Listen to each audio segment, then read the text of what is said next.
құрметті радио тыңдарман, эфирде бүгінгі әңгіме бағдарламасы.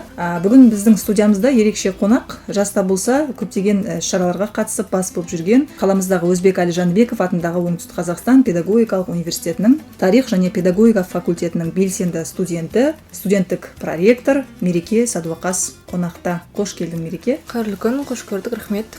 Мереке, сіздің ойыңызша қазіргі жастар үшін университеттің ең басты мәні неде? Білім бе, тәжірибе ме, әлде таныстық па? Қазіргі таңда университет тек білім алатын орын ғана емес. Университет жалпы достар, даму алаңы, достар табатын жер. Өте көп. Негізінде білім маңызды, бірақ орта табу, яғни орта қалыптастыру қазіргі таңда өте маңызды деп ойлаймын. Себебі коммуникация құру үшін кез келген адаммен бірінші сенің ортаңды қарайды, ортаңды сұрайды. Менің ортам мысалға қазір тек дамушы студенттер, қосымша білім алатын студенттер деп айтатын болсам, мен кез келген жерде өзімнің білімімді дәлелдей аламын. Бірақ университеттегі білім өте маңызды, бірақ ортамен достық қалыптастыру ол университет ішінде жүрген кезде, енді біз 11 сыныпты бітіргеннен кейін жаңа өмірге қадам басқан кезде орта қалыптастыру ол өте қатты маңызды. Сол үшін де қазіргі жалпы университеттегі басты мән тек білімде емес, дұрыс орта қалыптастыруда және дұрыс дамуда деп отырсыз, өте жақсы. Енді қазіргі жастардың басты күші неде деп ойлайсыз, Мереке? Бұрын енді белгілі еді, білім деп біз білімге басымдық көп беретін едік. Ол дұрыс та. Дегенмен қазір бір кішкене тенденция өзгерген сияқты, Қазіргі жастар, енді қазір өзім де жаспын ғой әлі, 4-ші курс студентімін. Қазіргі жастардың ең ерекше қасиеті ол батылдығында. Кез келген жерде өзінің ойын еркін айтады, еркін сөйлейді. Өздерінің жаста болса бас болып жүрген студенттер өте көп қазір. Ойларын еркін айтады. Білім жағынан болсын, даму жағынан болсын, қазіргі студенттердің талпынысы жоғары. Қазір студенттер қарапайым оқып жатса да, университетте білім алып жатса да, немесе колледжде білім алып жатса да, бір орында тұрмайды. Қосымша білім ізденеді, жұмыс жасайды, кәсіп ашқысы келеді. Байқағанымызда қазіргі таңда жас студенттердің көбісі жас кәсіпкер, 17 жасар, миллионды қалай таптым, 17 жасында қалай ата-анама көлік әпердім деген секілді қазір өте көп осындай студенттер. Қазіргі жастар өте батыл. Яғни амбициясы жоғары деп айта аламыз ба? Амбициясы жоғары, Өз ойларын еркін айтады. Оған әсер етіп жатқан не деп ойлайсыз, Мереке? Оған әсер етіп жатқан қазіргі таңдағы студенттердің өзінің, енді біз менталитетіміз өзгерді ғой қазір. Менталитет өзгергеннен кейін жастарға қазір сұраныс көп. Қасым-Жомарт Тоқаевтың өзі айтқандай, жастар елдің болашағы. Елдің болашағы болғаннан кейін олар бір орында қалмайды. Міндетті түрде қалай да болсын кез келген жерден жеңіске жететін түзу жолды табады. Жақсы, Мереке, сен өзің болашақ педагогсың бұйыртса. Енді қазіргі таңда мынау жастардың арасында әлеуметтік желі деген үлкен мәселе бар. Әлеуметтік желіде тіркелмеген жас жоқтың қасы, тіпті жоқ деп анық айтсақ та болатын шығар. Дегенмен осы бір цифрландыру мәселесі қазір елімізде қатты жүріп жатыр. Мемлекеттік саясаттың басты бағыттарының бірі әлеуметтік желіге тәуелділік деген мәселе бар. Жалпы осы әлеуметтік желіні біз жастар пайдамызға қалай көбірек іске асыра аламыз? Сол бойынша өзің пікіріңмен бөлісесіз. Жалпы, қазір жасанды интеллект, цифрландыру өте қатты дамыған. Мен болашақ педагог ретінде де қазір практика саласында мен жасанды интеллектті, яғни цифрландыруды өте қатты пайдаланамыз. Бірақ жастардың көбісі қазір әлеуметтік желілерде, Instagram, TikTok парақшаларда қарайтын болсақ, көбісі сапалы контент салғысы келеді. Яғни қазір жастардың барлығы блогерлікке қызығады, бірақ блогерлікке қызықпайтын студенттер немесе жастар өздерінің араларында TikTokта немесе Instagramда барынша сапалы, пайдалы контент көрсе деген ниеттемін жалпы өзім. Сапасыз дамуға немесе оқуға кедергісін келтіретін контенттер, яғни нашар контенттер көретін болса, студенттердің де жастардың да артымызда келе жатқан болашақ ұрпақтың да миы уланады. Біріншіден, қазір енді ата-аналар да көбінесе балаларына телефонды, енді қазір бізде цифрландыру қатты дамығаннан кейін барлық үйде көбінесе бірнеше телефоннан, ноутбуктардан бар. Жастарымыздың барлығы соған тәуелді былайша айтқанда, бірақ барынша сапалы контенттер, сапалы өздеріне қажетті контенттерді көрсе деген ойдамын. Енді қазір бізде университет тарапында осындай жүйе жүріп жатыр. Яғни әлеуметтік желіде тек қана сапалы контенттерді салу. Яғни өзіміздің Instagram парақшамызға, болмаса университеттің Instagram парақшасына тек қана сапалы контенттерді саламыз. Яғни студенттерге пайдалы, қосымша мұғалімдерге де пайдалы. Бірақ енді цифрландыруға мен қарсымын, не болмаса негізі керек емес деп айта алмаймын. Негізінде керек, болашақта дамуымызға керек, ары қарай көтерілуімізге қажет. Бірақ барынша сапалы контент ретінде сапалы құжаттарды қарасақ деп ойлаймын. Болашақта мынау жасанды интеллект көптеген мамандықтардың орнын басады деген жаңағыдай мәлімет бар. Жалпы сіз педагог ретінде осы бағытта қандай бір оймен бөліскіңіз келеді? Негізі, бізде қазір жасанды интеллектте суреттерді сөйлететін пайда болған ғой. Сөйлететін эффекттер қойылады. Енді болашақта ол жасанды интеллекттер кез келген бір педагогтың орнын басқанымен педагог беретін қалыптастыратын саналы ұрпақты баса алмайды. Яғни ол жасанды интеллект, бірақ адам секілді бола алмайды. Ол оқушының эмоциясын түсінбейді, оқушыға қажетті бір жылулықты бере алмайды. Тек өзінің жұмысын ғана жасап ары қарай кетеді. Ал оқушыға арасында бір тәрбие сағаттарын ұйымдастырып жатқан кезде оған мотивация керек болады, жылулық қажет болады. Кез келген жерде педагогтың рөлі негізі үлкен. Яғни жасанды интеллектке қарағанда адамның рөлі биігірек. Адамдар, біздер эмоцияға бөлінеміз, оларға қажетті сөздерді, яғни мотивациялық сөздерді айтамыз, қолдау керек болған жерінде қолдау көрсетеміз. Ал жасанды интеллектте ондай жоқ. Ол өзінің тапсырмасын өзі жасайды, оқушыларға тапсырма береді, ары қарай оқушылармен кері байланыс, яғни диалогқа түсе алмайды. Біз секілді, яғни адамдар секілді, педагогтар секілді диалогқа түсе алмайды. Негізінде қазіргі педагогтардың жалпы басты мақсаты саналы ұрпақ қалыптастыру ғой. Артымыздан келе жатқан ұрпақты ары қарай білімді. Осы жастар енді қазір өзім де жас болғаннан кейін ең бірінші өзімнің ойым осы саналы ұрпақ болып тұр. Артымда келе жатқан өзімнің жас буындарым, оларға да барлығына да түсіндіру, саналы ұрпақты қалай қалыптастырамыз, оны ары қарай қалай алып кетеміз деген секілді. Жалпы жасанды интеллект жақсы, негізі оған қарсылығым жоқ. Педагогтардың сабақ өту тәсілін жеңілдетеді біріншіден. Одан кейін ары қарай кері байланыс алуға да негізі болады жасанды интеллектпен. Бірақ жаңағы айтқанымдай адам секілді болмайды. Біз эмоцияға бөленеміз, ал жасанды интеллектте эмоцияға бөлену, ішкі ойды ашық айту деген секілді жағдаяттар жүрмейді. Мереке, сіздің айтуыңызша саналы ұрпақ қалыптастыру үшін біз не істеуіміз керек? Жалпы саналы ұрпақ деген не сіздің ойыңызша? Жалпы саналы ұрпақ қалыптастыру үшін ең бірінші орында тәрбие. Тәрбие ол міндетті түрде. Біз ұядан не көрсек ұшқанда соны ілеміз деп айтамыз ғой. Қазақ атамыз кезінде айтып кетті ғой солайынан. Ұядан не көрсек ұшқанда соны ілеміз. Бірінші орында тәрбие. Ол тәрбие тал бесіктен басталады. Үйімізде көрген тәрбиемізді біз осы оқу орнына келіп көрсетуіміз де мүмкін, бірақ ол қаншалықты дұрыс? Менің ойымша ол дұрыс емес. Біз үйде еркелігімізді барлығын үйімізде қалдырып, университетке біз білім алуға, оқуға келеміз. Қазір көбінесе бірінші курс студенттері әлі өзінің ата-анасының, аға-әпкесінің еркелігінен шыға алмай жүрген студенттер бар. Ол кісілер де кейін екінші, үшінші курсқа келген кезде өздерінің саналарына жетеді. Мен университетте тек білім алуға келдім. Бұл жақта мен еркелігімді ешкім көтермейді, деген секілді. Жалпы ең бірінші тәрбие, одан кейін міндетті түрде білім. Білім бар жерде міндетті түрде саналы ұрпақ болады. Оқығаннан кейін, қосымша білім алғаннан кейін, қазір енді жастар бір орында қалмайды ғой, жаңа айтқанымдай, үнемі даму үстінде. Мотивацияға қазір толған барлығы. Тойып алған дейсіз ғой. Тойып алған. Кез келген жерде өздерінің бір қанатты сөздерін айтады да ары қарай жүре береді. Қазіргі жастар негізі өте керемет. Ең бірінші енді жаңа айтқанымыздай тәрбие, одан кейін білім. Осы екеуі саналы ұрпақтың пайда болуына, шығуына, ары қарай жетілуіне өзінің септігін тигізеді. Мерекені біздің студиямызға көптеген білікті ұстаздарымыз да келіп сұхбат беріп тұрады. Сол ұстаздардың айтуынша қазіргі таңдағы балалардың ойлау жүйесі, көзқарастары тым бөлек дейді. Және педагог ең алғашқы баламен байланысқа, қарым-қатынасқа түскенде оның ең бірінші ішкі жан дүниесіне үңілу керек деп айтып жатады. Осы пікір турасында өзің толықтырып өтсең. Жаңа айтқанымдай, біз эмоцияға бөлінеміз. Эмоцияға бөленген кезде кез келген оқушымен, кез келген студентпен жұмыс жасап жатқан кезде оның жан дүниесіне міндетті түрде бірінші мән береміз. Жаңа айтқанымдай, жасанды интеллект ол робот сияқты жүреді, бірақ бізбен сөйлесе алмайды. Яғни эмоцияға бізбен бірге бөлене алмайды.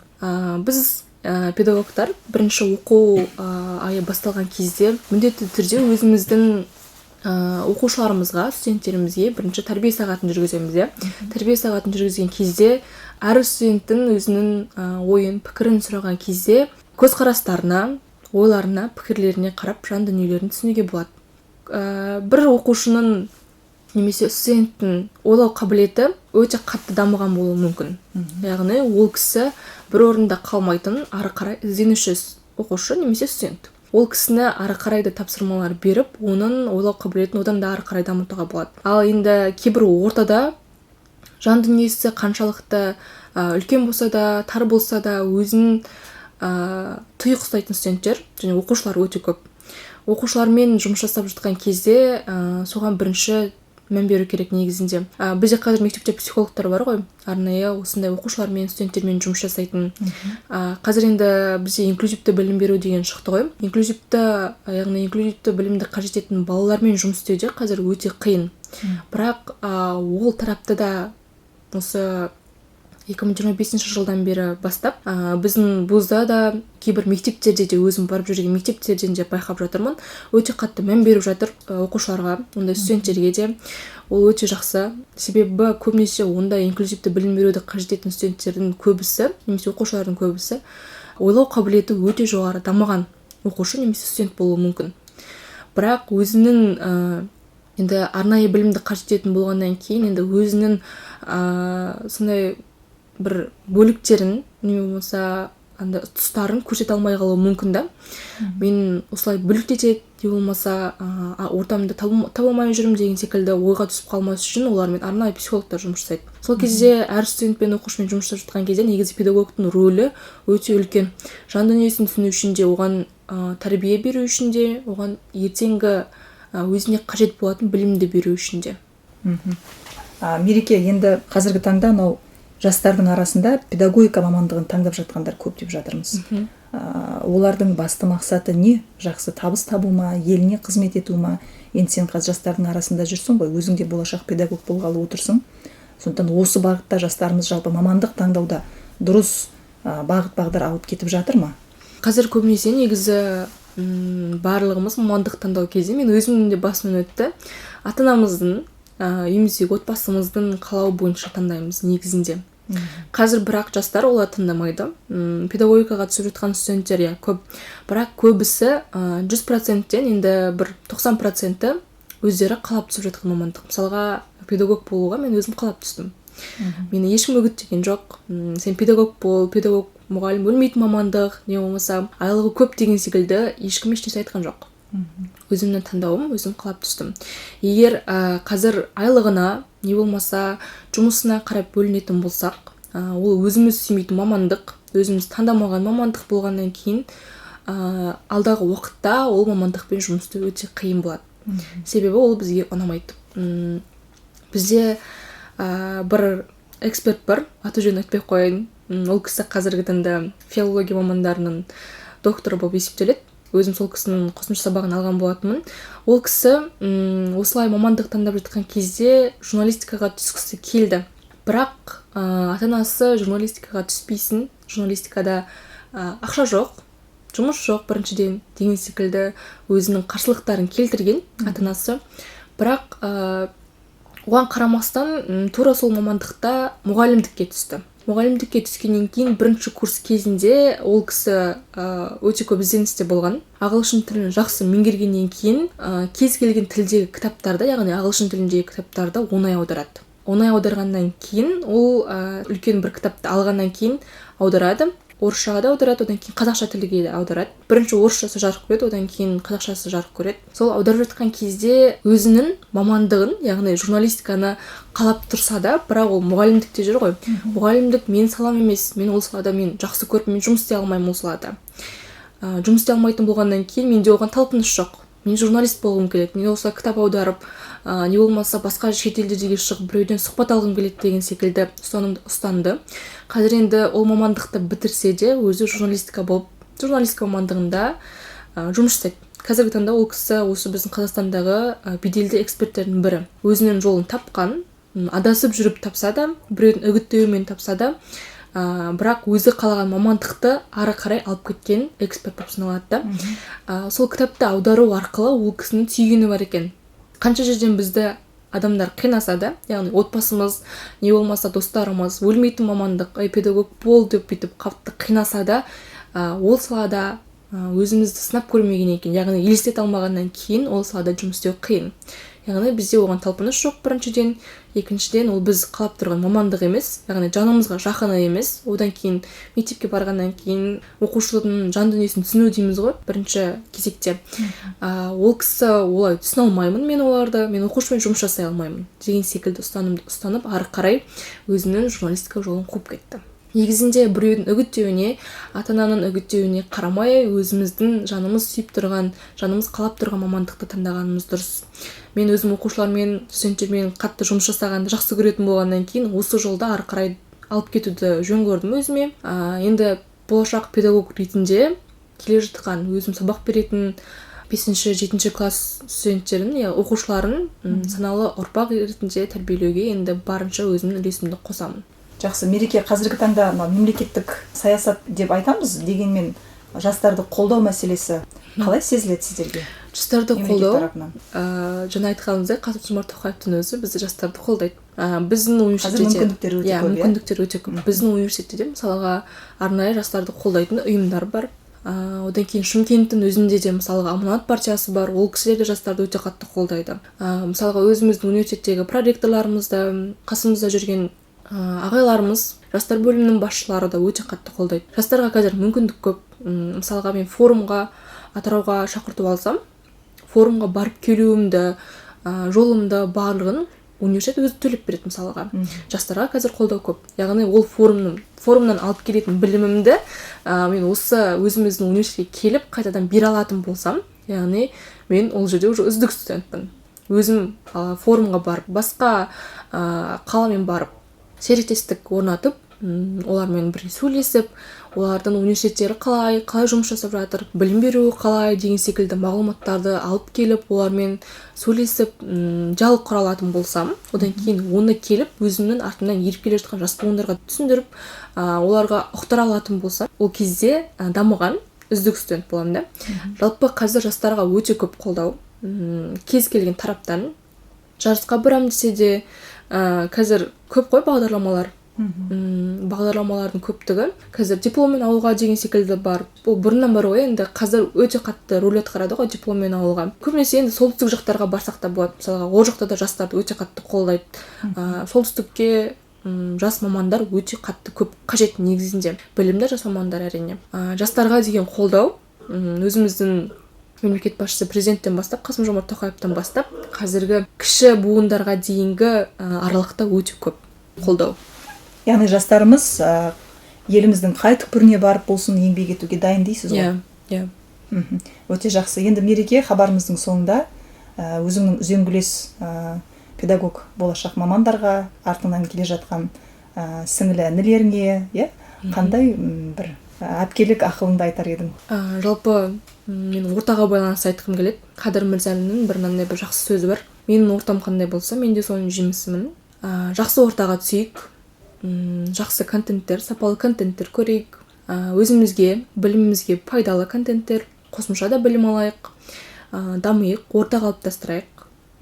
Кез келген болашағы бар жастың, болашақ өзінің болашағынан үміт атып, сенім күтіп отқан жастың қосымша білімі міндетті түрде болу керек. Ортасы да міндетті түрде болу керек. Ортамыз қаншалықты дамитын орта болса, біз де сол ортаға ары қарай талпынамыз, яғни ізденісте боламыз. Ал ортамыз қаншалықты төмен деңгейде, біреуді жамандап, біреуді өсектеп отыратын орта болса, біз сол ортада қалып кетеміз. Яғни бізде өсу болмайды. Бірінші орында ортамызды қалыптастырып, ары қарай болашақ педагогтар өздерінің білімдерін арттырса, саналы ұрпақ, білімді, тәрбиелі ұрпақ қалыптастырамыз. Өте жақсы. Мереке, сізге үлкен алғыс білдіремін. Арнайы уақыт бөліп келгеніңізге, талабыңызға нұр жаусын, әрқашан табысты болыңыз. Рахмет. Бүгінгі әңгіме бағдарламасында қонақта болған Өзбекәлі Жәнібеков атындағы Оңтүстік Қазақстан педагогикалық университетінің студенттік проректоры Мереке Сәдуақас болды. Амандықта жүздескенше.